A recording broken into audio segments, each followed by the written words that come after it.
I don't know if there's any stopping the Trump bandwagon at this point, but if there is any stopping it, then it's going to be in just laying it out there and saying, look, this is the deal. And people were reluctant to do that for 7 or 8 months, and that's why we ended up in this situation. And I especially think that that's what we need to do with Christians who just need to snap out of it. That's the only. That's well, all there is he's to it. winning with Christians, and so one part of in your piece you talk about the prosperity aspect. Now, this is one of the topics in your article that I kind of agreed with. I talked about it with Glenn before about how prosperity preachers they talk about money and growing in wealth. And do you see this same thing happen with Trump? Maybe people are saying he's rich, Trump can make me rich. What say you? Yeah, absolutely. Yeah, for sure. There are two aspects that I talk about in the article. Like I said, just trying to analyze why have Christians fallen in with him.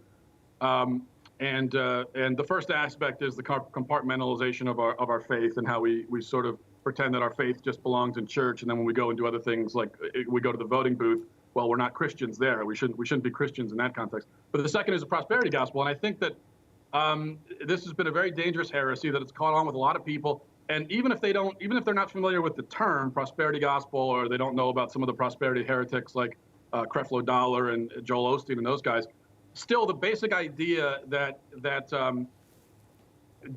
God will bless us with earthly possessions and wealth and power if we love him enough.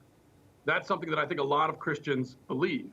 And so they look at someone like Donald Trump and they say, well, look at how much power and money he has, and look at his gold-plated helicopters and his private jets with golden faucets in the marble bathrooms. And they say, well, obviously God really loves Donald Trump.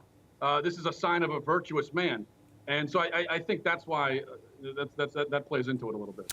Does it matter anything about his faith as a whole? I mean, he's made comments saying 2 Corinthians. I know that was kind of funny.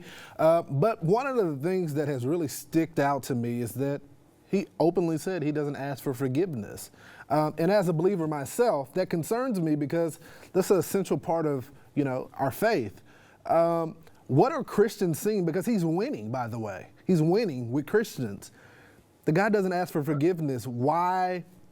Is he really a man of faith? Aren't Christians seeing that? No, he's absolutely not a man of faith. I think that's entirely clear.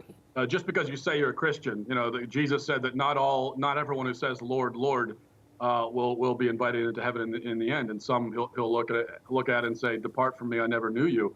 Now, I can't say that that's going to happen with Donald Trump, but I do know, generally speaking, if you don't believe that you need to ask for forgiveness, if you don't believe in sin, if you believe that you're a perfect person, even despite the fact that you admit to being, among other things, an adulterer, then there's no way that you could be invited into heaven, because you're rejecting Christ, you're rejecting God.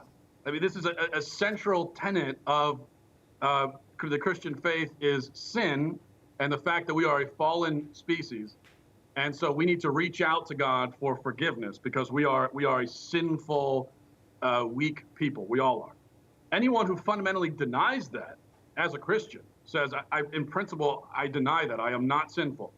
I think that's someone who's going to have a difficult conversation with God when Judgment Day comes.